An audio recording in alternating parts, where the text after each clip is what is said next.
गांधी जी हमारे देश की आज़ादी में इनका बहुत बड़ा योगदान रहा है। इन्होंने जो शुरुआत की थी सत्याग्रह आंदोलन से। सत्याग्रह आंदोलन में इन्होंने 3 आंदोलन किए थे। पहला था चंपारण बिहार में किया था, जहाँ पे नील की खेती करवाई जाती थी। नील की खेती करने से मिट्टी की उपजाऊपन जो है वो कम हो जाता है और किसानों को बहुत नुकसान होता है। इसके विरोध में, ब्रिटिश के अगेंस्ट में और बड़े ज़मींदारों के विरोध में आकर के उन्होंने ये आंदोलन किया था चंपारण बिहार में। दूसरा आंदोलन इन्होंने किया था खेड़ा गुजरात में। वहाँ पे क्रॉप की फेलियर होने की वजह से किसानों को बहुत नुकसान हुआ था और वो टैक्स पे नहीं कर पा रहे थे। तीसरा आंदोलन उन्होंने सत्याग्रह आंदोलन अहमदाबाद गुजरात में किया था। तो ये सत्याग्रह आंदोलन, इनका तीनों आंदोलन बहुत ही सफल रहे थे।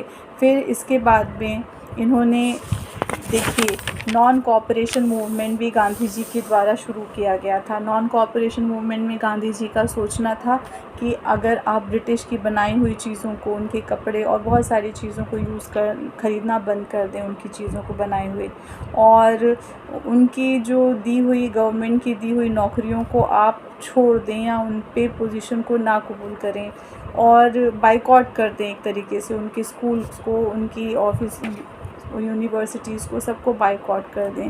तो एक तरीके से आप उनको नॉन कोऑपरेट कर रहे हैं, उनकी बातों को नहीं सुन रहे हैं, उनको मतलब, तो धीरे धीरे ब्रिटिश जब आप कोऑपरेट नहीं करेंगे तो वो हमारा देश छोड़ के चले जाएंगे। गांधी जी का सोचना ये था ना।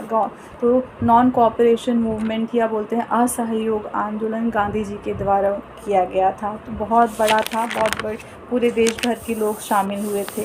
इसके बाद गांधी जी ने नमक आंदोलन किया था, सॉल्ट मार्च, दांडी यात्रा की थी।